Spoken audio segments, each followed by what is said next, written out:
सकट चौथ पर भगवान श्री गणेश जी का पूजन किया जाता है। ऐसी मान्यता है कि इस दिन भगवान श्री गणेश की पूजा करने से सबसे ज़्यादा लाभ होता है और इस व्रत को करने वाले को भगवान की हमेशा कृपा प्राप्त होती है। इस दिन भगवान गणेश जी की उत्पत्ति हुई थी। एक पौराणिक कथा के मुताबिक इस दिन भगवान गणेश ने भगवान भोलेनाथ और माता पार्वती की परिक्रमा भी की थी।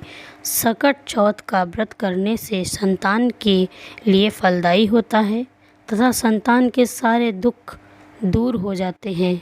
संतान को लंबी उम्र मिलती है। तनाव, नकारात्मक तनाव और बीमारियों से वह छुटकारा पा जाता है।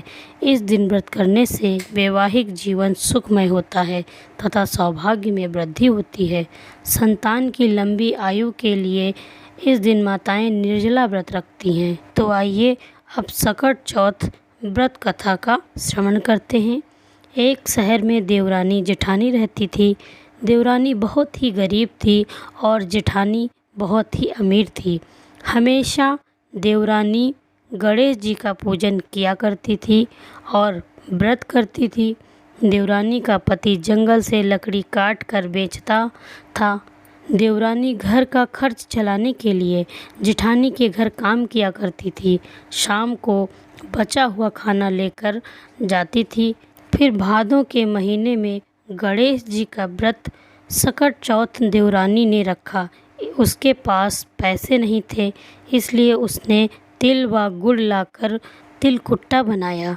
पूजा करके तिल चौथ की कथा सुनी और जेठानी के यहाँ काम करने चली गई और सोचा शाम को चंद्र को अर्घ्य देकर जेठानी के यहाँ से लाया खाना और तिलकुट्टा खाएगी। शाम को जब जेठानी के घर खाना बनाया तो उसके जेठानी का व्रत होने के कारण सभी ने खाना खाने से मना कर दिया।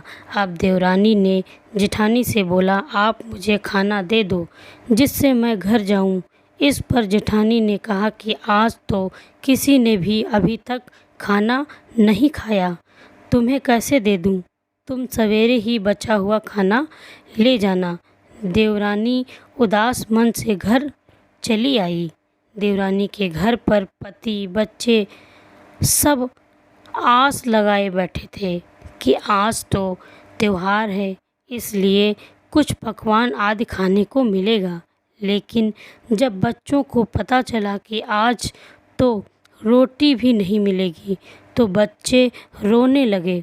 उसका पति भी बहुत क्रोधित हो गया और कहने लगा कि दिन भर काम करने के बाद भी वह 2 रोटियां नहीं ला सकती। वह बेचारी गणेश जी को याद करती हुई रोते रोते पानी पीकर सो गई। उस दिन सकट माता बुढ़िया माता का रूप धारण करके देवरानी के सपने में आई और कहने लगी, सो रही है या जाग रही है? वह बोली, कुछ सो रहे हैं, कुछ जाग रहे हैं। बुढ़िया बोली, भूख लगी है, खाने के लिए कुछ दे। देवरानी बोली, क्या दूं? मेरे घर में तो अन्न का एक दाना भी नहीं है।